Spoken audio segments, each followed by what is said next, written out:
perfeito, porque eu só consigo ver a minha própria tela projetada. Inclusive, vou montar aqui o meu vídeo. Pronto. Tudo certo? Sim, tudo certo. Pronto. Então, eu sou Mayra Norato, eu vou apresentar esse caso clínico junto com a minha R igual, a Rebeca Miranda, e a gente vai começar falando da dona AS, de 80 anos, natural de João Alfredo, Pernambuco, procedente de Recife, né, um estado, quatro filhos, aposentada, trabalhou como empregada doméstica, analfabeta e evangélica. Esse é um caso bem icônico do nosso ambulatório, que todos nós, que todos os residentes tiveram a oportunidade de atender essa paciente e acompanhar a evolução desse caso. Enfim, ele suscitou excelentes discussões clínicas, eu tenho certeza que vai ocorrer o mesmo aqui nessa reunião. Então, era uma paciente previamente independente para atividades básicas e instrumentais, e essa paciente vivia a sua vida tranquila, sem, enfim, sem grandes questões relacionadas a processos de adoecimento, até que surgiu a queixa de uma urina escura de uma pele amarelada.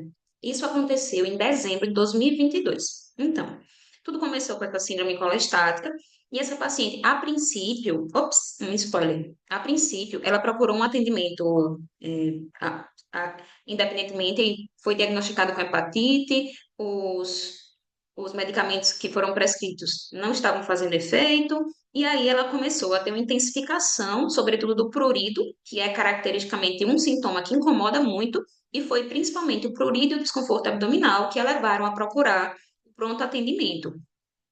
E após esse atendimento, em janeiro de 2023, ela foi internada para investigação em outro serviço. Foi identificada uma lesão intrahepática com características neoplásicas, a princípio localizada. Essa paciente foi submetida a uma operação e no intraoperatório já foi encontrado uma lesão que tinha uma invasão do ramo direito da veia porta.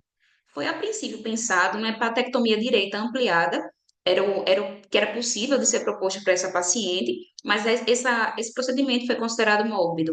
Foi decidido por uma biópsia a céu aberto, no entanto, esse primeiro anatomopatológico ele veio inconclusivo. De todo modo, para lidar com o sintoma da paciente, foi realizada uma drenagem percutânea e essa paciente ela foi direcionada para o ambulatório de cirurgia geral do HC. No entanto, começou a ser acompanhada, só que ela foi reinternada por persistência das queixas para uma nova tentativa de internalização do dreno, porque esse dreno tinha saído espontaneamente, ela tinha perdido. E, inclusive, a segunda tentativa também foi sem sucesso. Havia alguma característica anatômica, um trajeto viciado que dificultava muito a abordagem. Só que quando essa paciente, enfim, vocês já devem estar imaginando, a princípio, um paciente previamente funcional, mas aí ela foi intercorrendo, precisou, a gente já está vendo aí no intervalo de um semestre, duas internações, e quando ela foi reinternada, ela já tinha um primeiro relato no prontuário de fragilização, e nesse contexto dessa reinternação, foi solicitado um parecer da geriatria, e essa paciente foi direcionada, após avaliação, para o ambulatório de oncogeriatria. Esse nosso ambulatório de oncogeriatria, ele é um dos ambulatórios mais complexos que a gente tem, e a gente tem a oportunidade, no ambulatório de oncogeriatria, de exercitar realmente decisão compartilhada, decisão no modelo mutualista, com as famílias e também com a outra especialidade, que é a oncologia. A gente tem o privilégio de ter o doutor Luiz lá para discutir os casos em tempo real, junto com o paciente, junto com a família, e nessa consulta, a gente consegue fazer a avaliação geriátrica ampla, oncogeriátrica, levando em consideração que a gente está tratando doenças de tempo sensível, mas também o status performance do paciente, da paciente, porque afinal, enfim, geriatras, e, sobretudo, os valores e necessidades da paciente. Então, aqui está a nossa primeira avaliação da dona S. A gente já vê aqui que a gente tinha, a princípio, uma paciente funcional, totalmente funcional, mas aí a gente já tem um CAT 5 de 6 aqui, ela já perdeu as atividades instrumentais, já apresentou um PPS de 40%, um ECOG de 3. O humor também foi uma coisa que chamou a atenção. Eu sei que é muito texto, mas a gente destacou só o que era positivo aqui. Ela estava muito triste e chorosa, estava com medo da doença, que ainda não estava sendo nomeada naquela época, dizia não saber o que estava acontecendo com o próprio corpo. Aí a gente já identifica uma situação, um cenário, infelizmente, muito comum na nossa prática clínica, que é a conspiração do silêncio. E chamou também nossa atenção, claro, uma perda ponderal expressiva, de 17 quilos, 150 gramas em 5 meses. A paciente já não conseguia ficar muito tempo em pé, fazia uso das medicações de forma regular, e aqui os exames laboratoriais mostram somente bilirrubinas alteradas, e a gente vai ver que ela vai progressivamente aumentando, inclusive, aqui, né? E o exame de imagem que ela trouxe também, que já mostra a área de modificação do sinal mal delimitada, de aspecto infiltrativo e limites imprecisos, que comprometem a região hepática central e causavam obstrução do fluxo biliar, enfim, o que gerava o quadro clínico da paciente e que, enfim, que ocasionou tudo, né? E essa foi a lista de problemas que a gente estruturou após a primeira avaliação oncogeriátrica, né? Um paciente fragilizado, um FRAIL 4, CFS 7, os scores, como a gente mencionou anteriormente, um risco nutricional, né? Ela teve uma perda ponderal importante. Também havia as questões clínicas, a própria lesão expansiva, a hipertensão e glaucoma. Então, qual foi a nossa conduta a princípio? Essa vamos dizer que é o primeiro episódio do caso. Foi adotada uma conduta expectante com relação à doença, mas a paciente foi plenamente abordada quanto à fragilização. A gente identificou o processo de fragilização e a paciente também estava num momento de muita fragilidade, não só física, e ela, enfim, demandava medidas de reabilitação e de acolhimento a ela e a família e os cuidadores, todas as pessoas implicadas na decisão. E é isso, foram prescritas as medidas de reabilitação e a Rebeca vai dar prosseguimento aí no segundo episódio. Sim, aí vamos para o segundo episódio dessa série. Agora, a nossa paciente, ela já era conhecida por nós, né? A gente já tinha avaliado no ambulatório de oncogeriatria e ela começou a ter internações. O primeiro foi um internamento breve, logo depois da avaliação que a gente fez ambulatorial, por colangite. Lembrando que até esse momento ela não tinha dreno interno, mesmo tendo sido tentado outras vezes, a internalização não conseguia, e o dreno externo tinha saído, aliás, nunca ficou. Então ela ficou com a fístula bilicutânea. Então, tem até hoje, inclusive, essa fístula, que de vez em quando parava de drenar. Então, aconteceu isso, foi um dos episódios que a gente flagrou, parou de internar, aí nesse contexto a gente acaba identificando algum sinal infeccioso, foi tratada como colangite. Pode passar, Mai. Tu vai ficar passando, né, que tu tá com a tela. Pronto. Aí ela tratou, foi para casa, mas ainda fragilizada. Em agosto, 2 meses depois, ela internou por uma nova parada de drenagem. Nesse contexto, a gente até nem ficou muito confiante de que era realmente colangite, porque ela não tinha outros sinais, mas tinha parado. Mas chamou nossa atenção quando a gente avaliou, ela já era outra pessoa. 2 meses depois, ela estava bem recuperada funcionalmente. O PPS 70 com ECOG 1. E isso, a gente fez uma avaliação beira-leito, oncogeriátrica, entendeu que ela tinha mudado a performance, então mudaria as nossas metas. E a gente voltou a algumas casas e foi articular novamente biópsia. Até então, as biópsias tinham sido inconclusivas. Então a gente correu atrás de novo, agora já era outro cenário, e ela conseguiu fazer uma biópsia guiada por ultrassom em setembro. E esperou algum tempo, teve alguns atrapalhos de laboratório, até que realmente saiu o diagnóstico histopatológico colangiocarcinoma. Nesse contexto aí, nesses alguns 5 meses, ela já estava ciente do diagnóstico, da possibilidade diagnóstica e dos planos terapêuticos que estariam possivelmente envolvidos. Ela, de novembro até janeiro, onde foi a reavaliação formal da oncogeriatria, a gente vê que realmente foi um intervalo grande, né, da biópsia para o intervalo, mas é porque ela teve alguns adoecimentos, síndrome gripal e tal, e acabou faltando consultas. Quando ela realmente foi para consulta foi em janeiro. E aí a gente fez uma nova avaliação oncogeriátrica. Essa nova avaliação, também vou destacar só o que chama a nossa atenção. A funcionalidade dela estava praticamente recuperada, tanto do autocuidado quanto instrumental, e da parte de humor também. Ela já estava com um enfrentamento, a gente viu como faz diferença a pessoa ser esclarecida sobre o que ela tinha. Antes ela convivia com dúvidas, com questionamentos sobre N mistérios, e ela já estava ciente, já estava elaborando o próprio enfrentamento dela. E pode passar. Na parte nutricional, ela estava seguindo as recomendações, estava tomando Nutri-Drink, um suplemento, e não estava mais com uma queixa previamente relatada na outra AGA, que era de fadiga, sensação de vertigem. Ela tinha muitas queixas, assim, que a gente entendia que tinha sido pela perda de peso, né? E ela já estava recuperando o peso. E estava fisicamente ativa, já saindo e tal. Nesse contexto, a gente calculou agora, já era cabível, scores de toxicidade, onde ainda chamam atenção, né, chamavam atenção, mas na discussão com o doutor Luiz, é, a gente optou por iniciar a gencitabina, uma monoterapia, em dose reduzida. Com não sei se o doutor Luiz está por aqui, se ele quiser fazer algum comentário, ele estava meio corrido, talvez não possa, fale só no final, né? Estamos por aqui. Mas... doutor Luiz, então, por favor.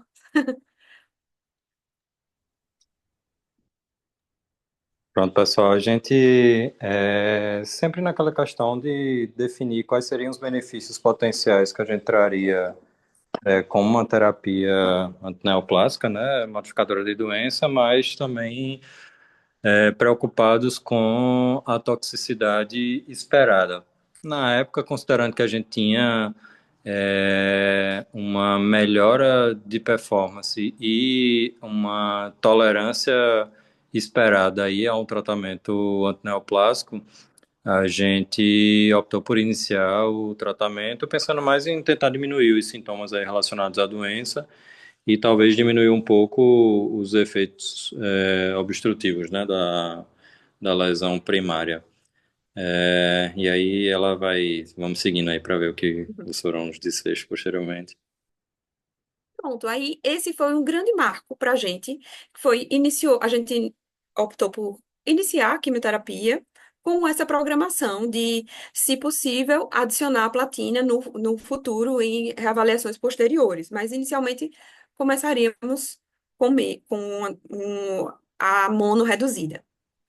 E Então, só pontuando o que Rebeca colocou, desculpa, Rebeca, interromper. A gente, geralmente, o tratamento seria um tratamento de poliquimioterapia, né? Numa terapia primária de colangiocarcinoma, incluindo uma platina, mas entendendo que talvez essa inclusão, apesar de ter teoricamente uma melhora de taxa de resposta e sobrevida, a gente também impactaria numa toxicidade maior, principalmente náusea e vômito, que era o estado geral, e que naquela ocasião, no momento que ela ainda estava em processo de recuperação, não seria cabível. Então a gente optou por iniciar um tratamento descalonado, uma monoterapia, e a depender da melhora dela clínica, a gente manteria ou não a proposta de monoterapia ou acrescentaria uma outra terapia. Mas isso numa perspectiva de que pudesse não acontecer, mas que o benefício da monoterapia ainda seria, apesar de menos expressiva, mas ainda estaria presente. pois é, então o pulo do gato foi justamente essa questão de que a paciente tinha um cenário e a gente tinha uma forma de abordá-la. E a paciente mudou a sua performance, então o cenário também, consequentemente, mudou, e a nossa forma de abordar também acompanhou. A avaliação prognóstica oncogeriátrica inicial foi direcionada para o controle de sintomas e reabilitação, Então, naquele momento, a gente não tinha é, margem para tratamentos, e, inclusive, por isso que não, a gente não foi atrás de biópsia, ela passou um bom tempo sem biópsia, né? A gente não teve aquela obstinação para o diagnóstico, já que a gente entendeu que a toxicidade era alta. Então, naquele momento, era focado em controle de sintomas e reabilitação. De fato, ela melhorou a performance, melhorou o status funcional. Foi quando uma nova avaliação geriátrica aconteceu, que permaneceu com o foco em controle de sintomas e reabilitação, mas ainda aqui com espaço para realizar a quimiopaliativa dela. Foi o que aconteceu.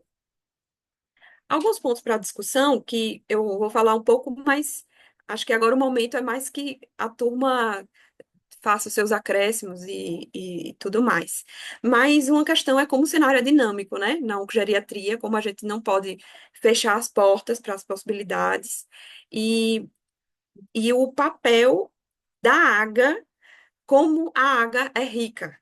Então, talvez, se a gente fosse pensar ali, se ela tivesse sido indicado um tratamento naquele primeiro cenário, ela pudesse ter passado por toxicidades e perder a qualidade de vida que ela tinha. Não tivesse a oportunidade de se recuperar como ela teve. É, então, isso exige um trabalho, junto, a AGA identifica, mas exige um trabalho multiprofissional, e ela contou com isso e a gente viu esses resultados, né? E eu acho que a grande lição que eu quero pontuar é como os cuidados paliativos não excluem a possibilidade de tentar tratamentos paliativos. Então, a gente não vai simplesmente fechar para um caminho só e seguir sem considerar a mudança de possibilidades. Marcela tá com a gente ainda, não? Tô sim, tô por aqui. Olá, Marcela, tudo bom? Olá, boa noite, gente, tudo Bom, bom? Eu queria agradecer as meninas pelo convite, né? Essa paciente é uma paciente que eu acompanho no ambulatório de oncogeriatria, né? E uma coisa muito interessante, assim, dela, porque, pronto, quando eu a atendi, ela já tinha começado a químio, né? Porque né, lá no HC a gente tem um volume de paciente muito grande, então às vezes não dá tempo hábil, né, de eu conseguir ainda antes, ou então no dia que vai começar. Mas, e de fato, assim, foi identificado o risco nutricional, né, pela equipe da oncogeriatria, prescreveu o suplemento, tudo, né? Ela melhorou tanto a ponto, né, dessa virada de chave de melhorar funcionalmente para conseguir fazer a químio, mas quando ela começou a fazer químio, ela deu uma baqueada. E aí a gente vê que não é só prescrever um suplemento, que a gente também tem que saber ajustar as nuances que acontecem no paciente idoso e, sobretudo, idoso oncológico em quimioterapia. Então, exemplo, ela tem uma aversão a leite derivado. Então, isso já é uma coisa que a carga proteica do idoso já despenca. E ela nunca gostou. E se ela nunca comeu a vida inteira e nunca gostou, não vai ser agora, porque eu estou pedindo, porque o geriatra está pedindo, ela vai comer, ela não vai comer. E ela teve alguns efeitos de toxicidade, né? Teve um pouquinho de fadiga, teve uma constipação importante, e aí a gente entrou com o manejo de sintoma, entrou com a estratégia de como fazer uma adesão melhor do suplemento, né? Da mistura nas preparações, de um aumento da dosagem, e aí ela conseguiu ganhar peso durante a quimioterapia, que né, muitas vezes a gente trata como impossível, né? E ela conseguiu e controlar sintoma, e a gente vê como isso impacta na qualidade de vida, né? Então, sempre quando ela me vê, ela vai me dar um abraço, tudinho, e você vê também como fica grato o paciente, né? E são pequenas coisas, mas que faz muita diferença, né? Então, um paciente... E o medo de comer, você esclarecer isso, porque ainda tem essa questão dos mitos que envolvem a alimentação do idoso, ainda mais a alimentação do idoso oncológico. Então, ela tinha muito medo de se alimentar. Então, às vezes, ela teve isso como um fator que estava dificultando a alimentação dela, porque ela tinha medo de comer tudo, de achar que tudo ia fazer mal, né? E aí, depois que eu fiquei acompanhando ela, já fiz o que? Umas 4, 5 consultas. Esse ano ainda não fiz, não. Mas eu lembrei logo, né, quando as meninas falaram do caso, disse, não, com certeza eu vou participar, porque é um caso que eu lembro muito, né, e a gente vê como faz diferença, assim, dessa questão da avaliação sistemática e do suporte da equipe multi, que é o que eu sempre digo quando eu dou aula aqui para os residentes de geriatria, né? Que eu acho que, assim, a questão da prescrição de suplemento eu acho super válida, eu acho que tem que prescrever mesmo. É utópico a gente achar que vai ter nutricionista em todas as unidades que a gente trabalhar, em quantidade suficiente, e todos os pacientes vão ter acesso ao nutricionista. Então, isso é totalmente utópico. Então, você passar um suplemento é uma forma já de você começar a tratar e quando vê que só isso não está dando certo, é aquela forma de acender a luz de que, ó, precisa de um acompanhamento mais especializado, porque só o suplemento aí não está dando certo. Então, acho que isso que é o grande diferencial, e por isso que eu acho que tem que ter esse trabalho múltiplo, que eu fiz questão de participar também para trazer isso, que o intuito é esse, eu acho que todo mundo ganha, o paciente ganha, né, e saber identificar isso, assim, de qual é a população que tem que vai se beneficiar mais, né, quem é o paciente que tem que ser uma prioridade maior, que é o que eu digo também, ó, for um paciente muito grave, não esperem no guichê para marcar comigo, não, fala comigo logo, porque o idoso, às vezes, não dá para ele esperar 2 meses para ser atendido, ele tem que ser atendido com certa urgência, porque senão faz toda a diferença no desfecho.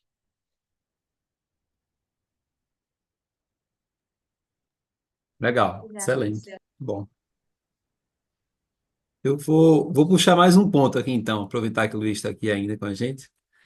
A gente, na geriatria como um todo, mas acho que muito mais ainda na geriatria, a gente usa o fator funcional para prognosticar, né? Só que aí a gente teve um caso que a paciente talvez teve um vale ali de funcionalidade por uma intercorrência mais específica daquele tipo, né, de neoplasia também, né? Teve uma colangite talvez mais precoce, isso derrubou a funcionalidade dela. Aí eu queria que o Luiz comentasse um pouquinho também dessa importância, né? Você precisa conhecer também a história natural e a nuance da neoplasia, né? Para você fazer uma prognosticação assim mais efetiva. Luiz, puder dar uma palhinha aí desse tipo de neoplasia, de vias biliares, se realmente é isso aí mesmo, ele intercorre cedo demais, assim, isso pode confundir a gente. Geralmente, o tumor de vias biliares ele tende a ter um comportamento mais agressivo, né? A sobrevida dele bem limitada, a maioria girando ali em torno de 12 a 18 meses no máximo, com algumas terapias mais antigas, hoje talvez melhorando um pouco com o advento de alguns outros tratamentos, mas sem tratamento, em geral, a gente tem uma perspectiva ali de sobrevida talvez de poucos meses. O que a gente observa em geral não são grandes taxas de resposta, mas tem alguns pacientes que hoje, infelizmente, a gente ainda não consegue identificar que são aqueles que podem ter um comportamento um pouco mais indolente. O acompanhamento no final vai mostrando para a gente, eu acho que o caso dela é um exemplo disso, de uma doença que, de algum modo, trouxe um impacto inicial ali numa questão de sintomatologia, principalmente pelo fenômeno obstrutivo, e eu acho que também por conta das complicações que teve no pós-drenagem, né, de ter ficado inclusive com a fístula cutânea, mas ela foge um pouco do que seria o esperado para sobrevida de um colangiocarcinoma tão sintomático inicialmente. A grande maioria que a gente acaba identificando como doença já bem avançada, e isso impacta, obviamente, nessa sobrevida que a gente falou. Infelizmente, não tem alguma identificação por exame de rastreio, e quando se identifica, ou já é com doença metastática, ou nos que têm sorte, acaba identificando por um achado de imagem, né? Que vesícula biliar talvez seja o mais comum de acabar encontrando, especialmente nos pós-operatórios. A químio, como a gente falou, acaba ajudando um pouco em melhorar essa sobrevida. Com o acréscimo de imunoterapia, isso acaba melhorando, e principalmente com as terapias-alvos que a gente tem disponíveis hoje. Infelizmente no SUS ainda não é uma realidade para a gente, né? E até no privado, algumas limitações pelos atrasos de aprovação que o Brasil tem. Mas ela especificamente fugiu um pouco do que seria a evolução natural da doença. Esse ponto, então, que ela melhorou, fugiu da história natural. Eu esperava que ela só fosse, quando começasse a ficar sintomática, fosse só ladeira abaixo mesmo, digamos assim. Sim, mas por outro lado, de algum modo, ela tirou daquela urgência inicial, né, o fenômeno obstrutivo, as infecções de repetição que poderiam Uhum. ter de forma mais persistente.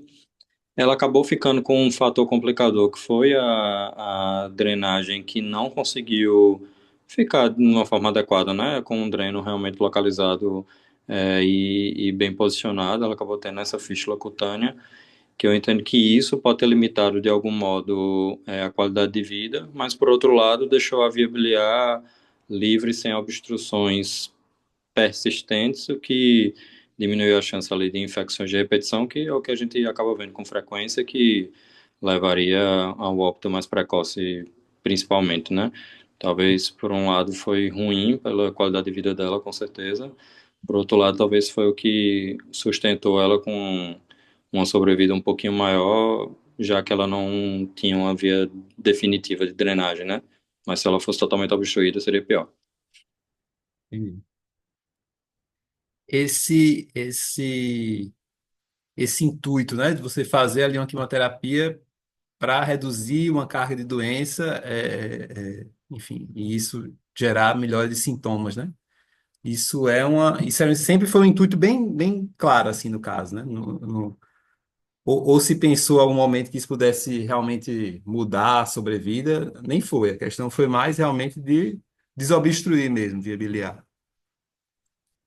Na verdade, é um oncologista é, um esperançoso também, né? Como ela tinha melhorado muito a funcionalidade previamente, inclusive ao início do tratamento, o que a gente esperava é que ela pudesse manter essa melhora de funcionalidade, inclusive, para poder aí sim intensificar o tratamento, né? A quimio entrou mais no contexto também paliativo, para controle de sintoma, tanto pelo fenômeno ali da doença em si em atividade, né? De piorar a caquexia, questão de apetite, a quimio pode impactar, mas a doença mais. Mas alcançar taxa de resposta a gente não esperava tanto, o impacto de sobrevida a gente imaginava que seria realmente mais limitado, comparado a uma terapia mais ativa, né? Uma terapia mais completa, que seria a inclusão da platina. Se incluir a platina, aí realmente a gente esperaria uma sobrevida melhor e talvez uma taxa de resposta maior, mas não era o caso na ocasião, diante do risco de a gente acabar piorando mais a funcionalidade dela e, consequência, a qualidade de vida, né?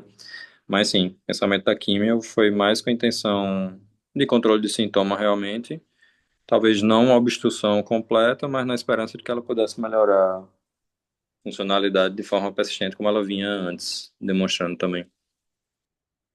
Então, a ideia é ir ajustando o plano de acordo com que, né, não ter um plano tão fixo, né? A gente tem um plano de uma diretriz ali de cuidado, mas realmente a gente pode alterar isso no meio do caminho com o que o caso vai mostrando para a gente, né?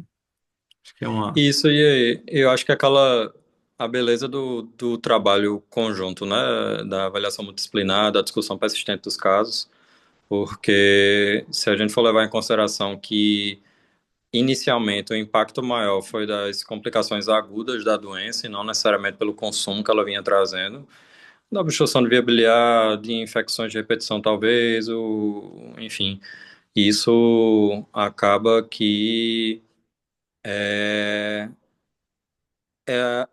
é o acompanhamento quem vai dizer para a gente o quanto que a doença em si é que está impactando e o quanto que as complicações potencialmente reversíveis dela estavam impactando, né? Então, inicialmente, aparentemente, o fato dela ter tido as complicações da obstrução em si e talvez uma má assistência, uma dificuldade de assistência inicial, na verdade, de ter um suporte geriátrico, ter um suporte nutricional inicial do internamento, as orientações necessárias ali de sintomáticos e que fez ela melhorar a qualidade de vida sem grandes intervenções maiores, né? Uhum. Então a gente vê ali que no final era mais as complicações agudas potencialmente reversíveis que talvez estivesse impactando mais na qualidade de vida dela, né? E na funcionalidade. E é essa revelação persistente de a gente entender que em algum momento de entender qual é o momento de um papel terapia modificadora de doença, que inicialmente, obviamente, a gente não imaginava que seria possível, mas ele não é descartado totalmente naqueles pacientes que a gente tem causas potencialmente reversíveis que podem ser cuidados, como foi aí, né? Perfeito. Doutor Romulo, faça seu comentário aí também. Estou querendo ouvir sua voz. Gostei muito da apresentação. Eu só fiquei no início, quando de fato veio o risco nutricional, foi avaliado como mini avaliação nutricional, provavelmente, né? Foi uma MAN, porque se talvez houvesse avaliação nutricional mais ampla, eu acredito que ela já entraria como desnutrição. Mas eu não sei, eu queria até Ela já instigar a seria considerada Marcela, desnutrida, porque tem perda de já, peso né? grave e ela tinha falta de apetite. Então, dois E, critérios já que já englobam a gente classificar a paciente como desnutrida. É porque a gente acaba se prendendo perfeito. muito com o IMC. Às vezes o É, IMC não está abaixo, porque era um paciente que às vezes tinha um sobrepeso ou obesidade pelo sim. IMC, mas é uma paciente que teve uma perda de peso grave, né? Mais de 10% em 6 meses, ou 5% em um mês, mais outro fator, né? Anorexia, deixou de ser funcional para perda da funcionalidade, dois critérios já é considerado, já pode ser considerado paciente desnutrido. Marcela, se nessa primeira, e aí numa situação hipotética, se nesse primeiro contato houvesse uma possibilidade de já na primeira consulta da oncogeriatria, a consulta também com a Nutri, tu terias prescrito alguma outra terapia de suporte nutricional em vez do que foi prescrito? Para aprendizado Não, nosso. o que foi prescrito geralmente é o que a gente prescreve de primeira linha mesmo, né? É os Nutridrink e afins, né? Que tem da concorrência. Primeiro pela questão do acesso, né? A gente sabe que suplemento em pó acaba, mesmo sendo caro, mas ainda é mais barato do que suplemento em garrafa, né? Então, o acesso aos pacientes ficam maiores, né? Eu acho que ajuste de cardápio logo de início também, né? Que a gente faz quando eu já atendo esse paciente de primeira vez. E às vezes, se o paciente está fazendo um suporte de fisioterapia e tem uma função renal normal, eu também uso creatina, para a gente ajudar a reabilitar mais rápido. Agora, acaba que no SUS a gente tem essa limitação de que um pote de creatina é quase R$ 200, então os pacientes não fazem físio, e aí a gente tem que priorizar a prioridade da prioridade, né? Mas dentro de um contexto de paciente que está fazendo. Pronto, hoje mesmo eu atendi uma idosa, ficou um mês internada, e aí para reabilitar. Aí tá fazendo físio todo dia, eu já botei. Função renal tá normal, função hepática de ó, creatina, suplementação em pó, suplementação em garrafa, porque para a gente focar em reabilitar ela. Então, acho que é uma das opções também que a gente faz. Usas muito whey num paciente que não Uso. consegue Agora, tolerar em muito. paciente que tolera leite. Quem não tolera leite, Sim. não tolera whey de jeito nenhum. Aí não adianta, feito ela, né? Paciente que não toma leite derivado dá vontade de chorar, sabe? Dá vontade de sentar e chorar. Principalmente no SUS. Mas não adianta passar. Porque o whey lembra leite, né? Ele lembra a consistência de leite. Então, geralmente não aceita. Mas eu trabalho muito com whey também. É porque às vezes o paciente precisa de tudo, né? Ele precisa de caloria, de proteína, de tudo. Aí, quando precisa de tudo, eu prefiro passar o suplemento mais padrão, né? Que tem tudo. Agora, quando você vê realmente que é um problema proteico, o paciente consegue comer caloria, né? Ele come biscoito, ele come inhame, come macaxeira, come batata doce, mas quer comer tudo puro. Aí a gente acaba usando o whey porque o aporte proteico é muito baixo, né? Perfeito. Mas E eu uso. E eu gosto comentando, muito de usar HMB também. É um suplemento que sim. ainda não tem tanto estudo, mas eu uso muito HMB, inclusive para paciente de hoje eu prescrevi, porque assim, pós-internação, você vê que o paciente ressurge das cinzas, sabe? Assim, dá uma Rodrigo melhorada perguntou muito agora, grande. Pareceu que tu estavas lendo. É porque eu Rodrigo li ele perguntou. perguntando aqui Ah, embaixo, aí foi? eu, Ah, aí eu disse, eu gosto também muito do HMB. sim. Foi rápido, hein? Muito, Foi muito, rápido. muito. Foi, eu vi aqui, opa. É, não, Não é HMB interessante. é. Olha, o HC tem um serviço bem robusto, né, de oncologia e oncogeriatria, e mesmo assim teve um delay entre a, a absorção da paciente na instituição e a chegada da oncogeriatria. Você viu, acho que foram 6 meses, né? Eu estava olhando a linha do tempo. Consegue voltar a linha do tempo para a gente olhar? Aquele que está bem organizadinho assim, um timeline. Porque da chegada dela a onco, e aí não é crítica, não, isso é reflexão e aprendizado nosso, dos acompanhamentos nosso mesmo. A oncogeri foi acionada, eu acho que quando houve alguma intercorrência no dreno, não foi? Quando Quando o viram dreno que não saiu e tinha não como conseguiu. biopsiar, não foi, eu acho. Foi. Ela, em dezembro de 22 chegou com o quadro sindrômico ainda em investigação, e a oncogeri chegou em junho, né? Então, É, o quadro não é dela isso? começou em 2022, em dezembro, mas na verdade isso aqui, ó, daqui até aqui, fevereiro de 2023, essa paciente estava externa ao HC. Então foi Joia. 2 Ela meses só, no chegou no caso. HC em fevereiro de 2023 via ambulatório da cirurgia geral.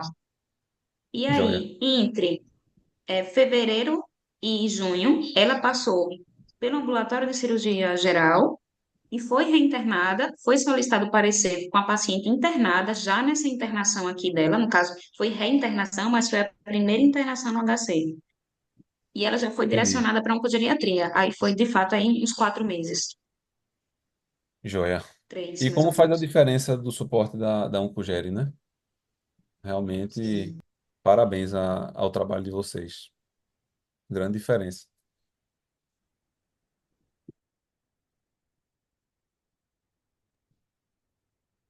E se ninguém tiver mais perguntas, vou perguntar mais uma para Marcela. Eu tenho mais uma. Então vá, vou Na Tá. deixar. Avaliação geriátrica, vocês olham prognóstico livre de doença, LI, ou não é da prática da Oncogeri fazer? No próprio prognosis mesmo.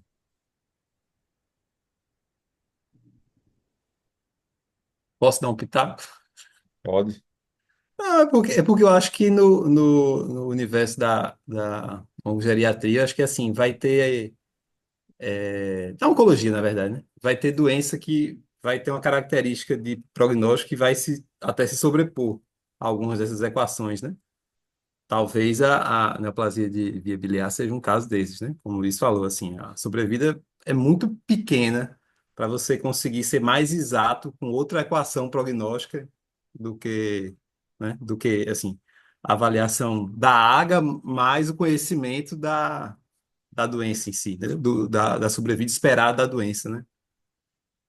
Geralmente a gente acaba fazendo a avaliação no Lee Schomburg, sem a doença oncológica, pensando em tentar entender até o quanto que as próprias comorbidades ou a própria funcionalidade do paciente impactaria na sobrevida dele, né? E o quanto Sim. que eu imagino que minha terapia antineoplásica melhoraria a sobrevida no pensamento do câncer. Porque aí, se por um acaso a Isso doença seria já fútil, né? tem, o Sim, paciente já tem uma condição de entendi. base sem câncer, em que limita muito a sobrevida, meu tratamento, mesmo Tá. que fosse uma melhora de sobrevida muito boa, fica muito limitado o benefício frente às comorbidades do paciente, né? Então, acho que o Rominho perguntou nesse Entendi, intuito entendi. de entender o quanto que eu defino também, né, a necessidade de tratamento Sim. antineoplásico. Sim, a gente acaba fazendo até sem avaliar o prognóstico do câncer, Bom. imaginando que isso também pode impactar na minha decisão entre tratar ou não o paciente. E, obviamente, somado a isso, a gente vê a expectativa de e aí junto a parte clínica, né, e novamente a necessidade da avaliação multidisciplinar, porque por um outro lado, pode ser que uma parte disso, apesar de não ser o câncer diretamente, os efeitos secundários dele também, em termos de perda de funcionalidade ou outras queixas, podem impactar naquela sobrevida de forma não direta, né? E a gente ter uma sobrevida baixa sem o câncer, mas teoricamente uma parte daquilo pode ser justificado por ele também. Então, se a terapia também fizer diferença no controle desses sintomas ali ou dessas questões de saúde que impactaram na sobrevida inicial, na avaliação prognóstica do prognoses, isso também pode ser levado em consideração entre tratar ou não mesmo se tivesse uma sobrevida limitada. Eu acho que é a junção de fatores, né? Nenhum score vai dizer para a gente se pode ou não tratar. O que eu gosto de a gente poder estar junto, lá no HC especialmente, porque estar junto de fato num ambiente só, mas num ambiente externo ao HC e em outros serviços que a gente trabalha, o fato de ter proximidade, o contato de perto, e que a gente possa discutir os casos, inclusive muitas vezes em tumor board, facilita essas tomadas de decisão em paciente tão limítrofe, né? E esse caso dela foi um caso bem emblemático, inclusive. Muito bom. Uma coisa que chamou a atenção no processo de cuidar da nossa paciente, é que ela é muito orientada e a partir do momento, como a Rebeca falou, que ela ficou ciente do diagnóstico dela, ela conseguiu participar mais ativamente, conseguiu exercer a autonomia dela mais plenamente. E aí ela contribuía também com essa discussão de decisão de tratar, de não tratar, com relação ao Drino, o que é que ela gostaria ou não. Uhum. Sim, foi bem. É uma característica muito forte dela. Ela tem uma personalidade muito forte e ela é muito participativa, felizmente.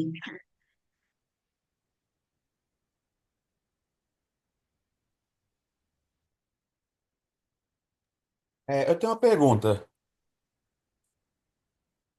Eu rodei já no serviço de oncogeriatria do HC, até recentemente, no ano passado, em novembro, se eu não me engano, até com a Rebeca. É, nesses pacientes, no caso, que tem indicação cirúrgica, eles também acompanham no serviço de pré-op do HC, com a geriatria, ou ficam só com a oncogeriatria? Com os dois, na verdade. Porque não necessariamente uma coisa exclui a outra. Porque o ambulatório de pré-op, ele é mais pontual. Então, é mais para entender aquela questão da avaliação do que a gente pode fazer de pré-reabilitação e controle de comorbidades. É, e na Oncogere, tem mais a ver com a proposta de tratamento e acompanhamento do tratamento. Verdade. É que eu rodei nos dois, não lembra, Rebeca? Aí eu Foi. fiquei interessante. É um serviço Foi. muito bom. A minha outra dúvida é, como, por exemplo, um paciente externo, como eu me encaminharia para a avaliação de vocês? Da Oncogere, por exemplo, do serviço de saúde pública. Aí ele tem que entrar pelo serviço de oncologia, que é através da regulação. Doutor Luiz é o chefão aí. Mas ele, Vai ele vai contratar algum saber. chefe. Mas é através disso. Existe uma regulação e só através da oncologia é que chega para a oncogere. Ou de algum paciente que já é do HC. E Entendi, isso acaba obrigado. que hoje o serviço ele ainda tem muita demanda interna do HC, o maior volume da gente é interno, que realmente é as equipes cirúrgicas de lá são Metade, 80% da cirurgia do HC vai para onco depois. é um volume grande e acaba que os pacientes regulados, quando vem paciente externo, em geral seria via regulação, né? A necessidade lá de acesso ao hospital, a princípio.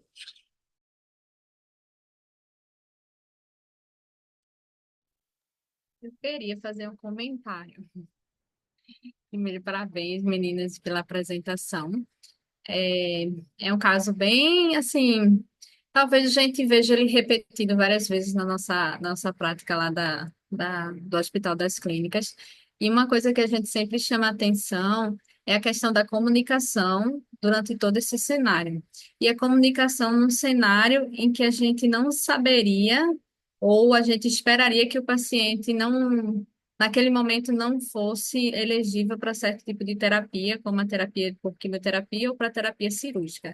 A gente pega o paciente da intercorrência aguda, muitas vezes a gente não conhece o paciente, a gente muitas vezes olha naquele momento e acredita que a evolução do paciente mais provável possa ser desfavorável naquele momento, e a gente tem que ter muito cuidado nessa comunicação, que a gente vê muito erro de comunicação nesse momento, que é dizer para o paciente que ele não tem condições de fazer uma cirurgia ou que ele não tem condições de fazer uma quimioterapia, como se fosse uma decisão é, permanente, né? E aí a gente tira a esperança do paciente e a gente está avaliando o paciente de uma forma errada, né? Então, acho que a gente precisa sempre estar vigilante nesse processo de comunicação que a gente vê no nosso pré-op, muitas vezes, né? Então, nesse momento aqui, a gente não conseguiria pensar nesse tratamento cirúrgico porque a gente tem algumas outras prioridades. Mas vamos ver daqui a algum tempo. Acho que Maria traz uma frase que eu gosto muito, que é uma angústia por dia, né? Então, quais são as prioridades desse paciente nesse momento?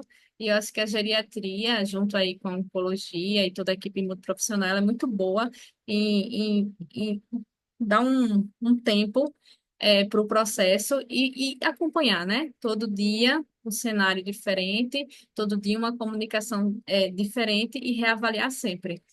Inclusive, uma orientação que a gente tem, às vezes, é ter cuidado quando a gente vai escrever no prontuário do paciente, que muitas vezes se coloca assim, paciente não tem proposta para isso, isso, isso, isso. E isso muitas vezes é copiado, né? De uma evolução para outra, de um ambulatório para outro, e se o médico e os profissionais não tiverem o cuidado de reavaliar, você vai no automático, no automático, no automático, você vai tirando a oportunidade do paciente de receber certos tipos de tratamento.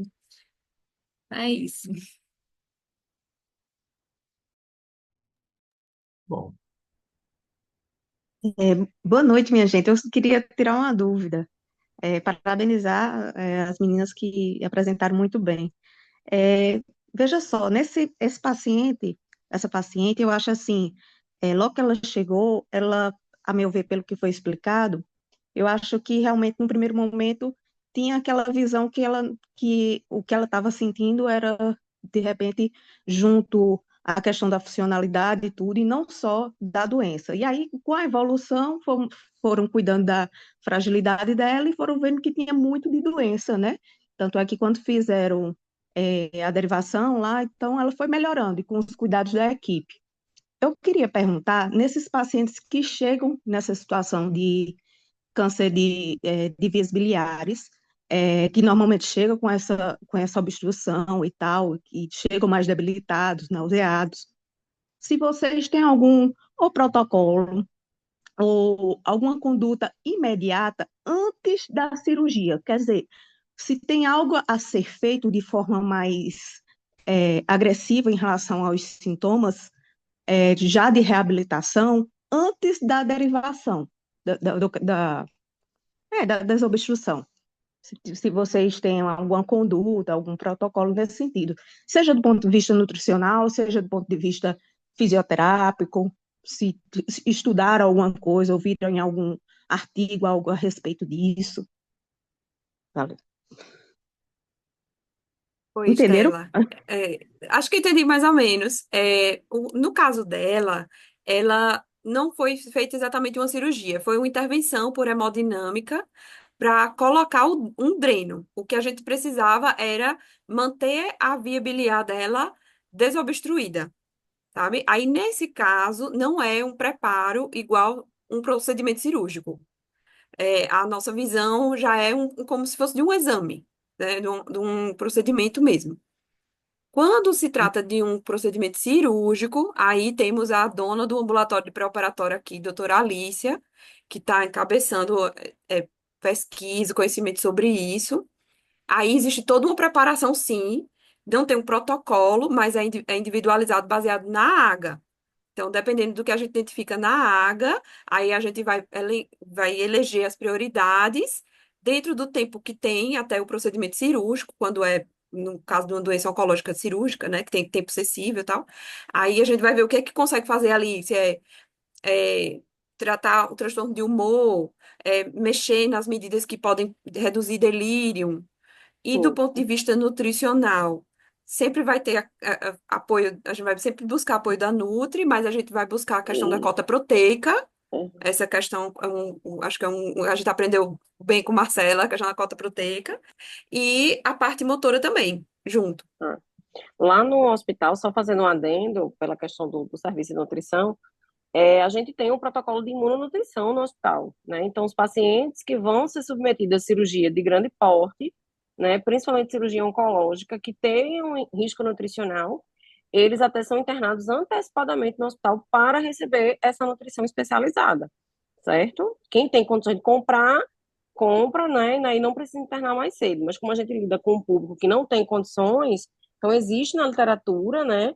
A suplementação da imunonutrição voltada realmente para o preparo cirúrgico, que aí se faz no período pré e pós-operatório, com um período de 5 a 7 dias no pré-operatório e 5 a 7 dias no pós-operatório. E no caso, nutrição enteral e tal, nesses pacientes, é feito de rotina?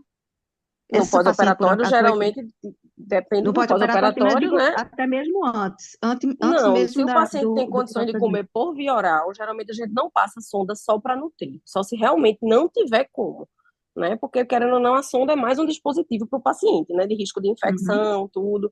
Se o paciente a gente consegue por via oral, a gente tenta, a gente faz essa imunonutrição, a gente otimiza por via oral, principalmente idoso, né? Que a gente sabe que qualquer dispositivozinho a mais já é um risco de um delírio, uma coisa maior, né? Mas numa Entendi. situação que o paciente tem uma disfagia grave, né? Que às vezes tem um tumor de esôfago, às vezes, ou então um tumor de estômago, está obstruindo um pouco, aí a gente faz uma dieta enteral. E no pós-operatório, aquela dieta transitória, né? Até o cirurgião dizer, ó, tá ok, faz anastomose, vamos tirar a sonda e começar a líquida de prova, né? Só realmente questão protocolar da questão da cirurgia, mas não é rotina fazer enteral pré-operatório, não. É só se realmente o paciente tiver alguma impossibilidade de se alimentar por via oral. Eu digo assim, realmente como um complemento para atingir a cota, caso não esteja conseguindo por via oral, Não, mas a aí cota geralmente a gente suplementa. estabelecida. Geralmente a gente Certo. suplementa. Geralmente é difícil, sabe? Principalmente paciente idoso. A gente tem que ver muito o contexto, sabe? Porque às vezes uma sonda vai causar muito mais prejuízo, às vezes emocional, e às vezes por causa de um aporte que não é nem tanto. Claro que às vezes quando é uma coisa muito objetiva, ó, é uma semana, tudo, mas às vezes a gente consegue com a conversa, o paciente comer focando que vai ser para a questão cirúrgica dele, sabe? Eu acho que o mais que a gente tentar para o idoso fazer via oral é melhor. Sabe? O que a gente vê na prática, às vezes, passou sonda, o idoso começa a entrar em delírio, entendeu? É muito, muito comum. E referente Joia, à amiga. visão, Né? referente à visão oncológica, no primeiro momento, acho que tudo vai ser dependente da urgência também do procedimento que a gente quer fazer, né? Exato, Por exemplo, no quadro obstrutivo de via biliar, a gente não vai ter muito tempo para fazer um tratamento exato. pré, até porque a obstrução por si só já vai ser deletéria, né? Para até essa questão nutricional. Então, Uhum. para um Tem quadro que correr para de ontem. desobstrução por via de radiologia intervencionista, isso é feito rapidamente, como a Rebeca bem falou.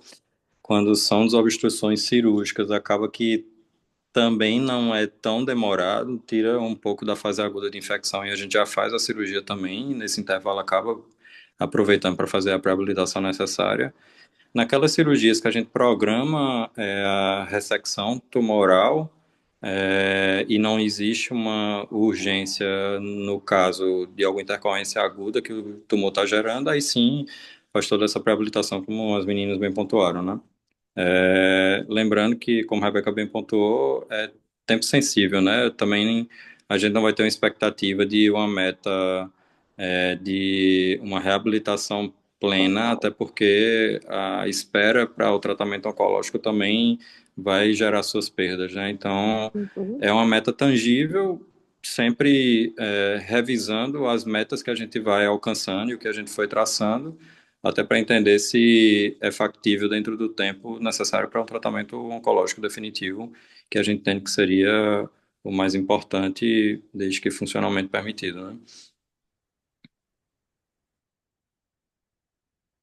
Mas também é digno de a gente pontuar que realmente, sendo a cirurgia tempo sensível, a gente corre para fazer a cirurgia se o paciente tiver condições.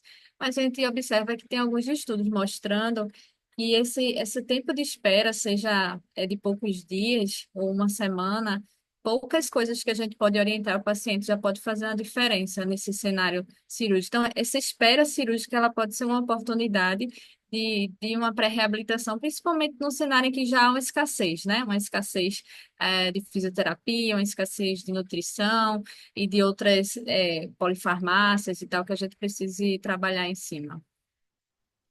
Perfeito. E eu acho que é esse entendimento em conjunto tudo, né? Do cirurgião, da geriatria, da equipe multi, do oncologista, de entender até quanto tempo a gente conseguiria esperar, né? Tem alguns tratamentos que a gente pode fazer de terapia neoadjuvante, que daria ali um tempo também para essa reabilitação. Outros tumores a gente entende que daria para esperar um tempo maior, apesar de a terapia ser definitiva, mas entrar na cirurgia melhor faz diferença.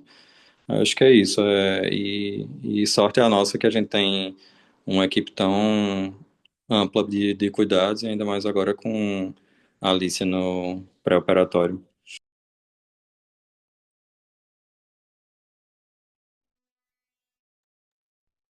Muito bom. Alguém tem mais alguma pergunta? Algum comentário? Oi, Daniel, queria só fazer um comentário rápido aqui, só pontuar. Eu sou Antônio, sou dentista da SBGG, odontogeriatra também, e a gente, não sei se o pessoal da Liga está aqui, a gente acabou de fundar, a gente não, né? A UFPE acabou de fundar uma Liga de Odontogeriatria.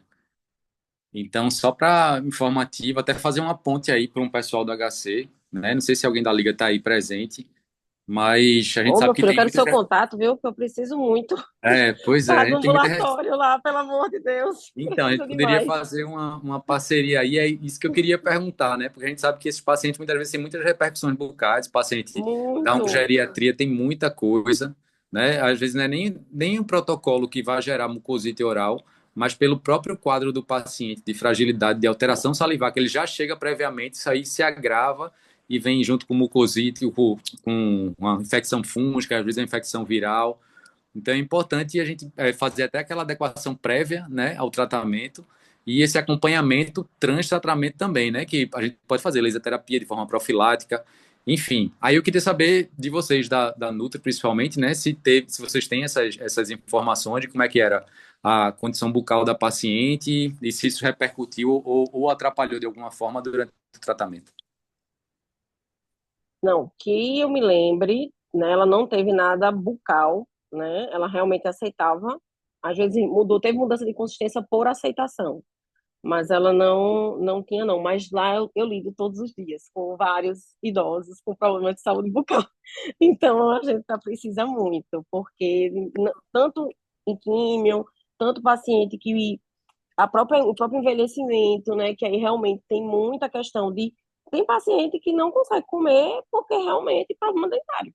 Então a gente Né? tem muitas vezes não congere, paciente, né, que faz só ou faz um ligado, uma coisa assim, tá estável do ponto de vista de doença oncológica, e às vezes perdendo peso, quando a gente vê, é porque tá com problema dentário. Isso é Eu sou muito um comum. colaborador da Liga, né? Eu não tenho um vínculo com a Aham, UFPE, eu sou não. coordenador da residência multi ligada ao UFPE, mas eu estou no campo de prática, eu não tenho um vínculo direto com o UFPE, mas Aham. eu sou colaborador da Liga, então vou fazer essa ponte aí para a gente fazer um É, trabalho aí, estimular o agora, pessoal. agora não dá para tirar mais, não, o time de campo. É, Agora já Falou, era. Mas eu agora já estou era. jogando para a Liga ali, eu sou colaborador, estou jogando para a Liga. é. E tem uma clínica do idoso do lado ali em Odonto, que é do lado do HC, né? Então, fazer esse link eu acho que tem que ser feito aí. Com certeza. É bom É, saber que tem essas coisas, para pelo menos assim, sempre tem um paciente mais grave que precisa ser É. visto, sabe? Que realmente não dá para esperar. Eu acho que assim, a gente tem um filtro, né? A gente sabe que não tem como, né, essas atividades acadêmicas abarcarem tudo, mas assim, é bom a gente saber que num caso, assim, né, que a gente tenha É. mais que precise daquele olhar, né, diferenciado, faz toda a diferença. Tem o NAI também, né? No NAI tem um consultório Tem. odontológico lá, que faz prótese, faz um monte de coisa. É isso aí. Marcelo já tem seu contato, chegou assim, de alguma maneira. Eita, pronto. Já manda um oi aí que eu vou fazer a ponte. Ó, tá ótimo. Alguém tem mais algum comentário ou pergunta?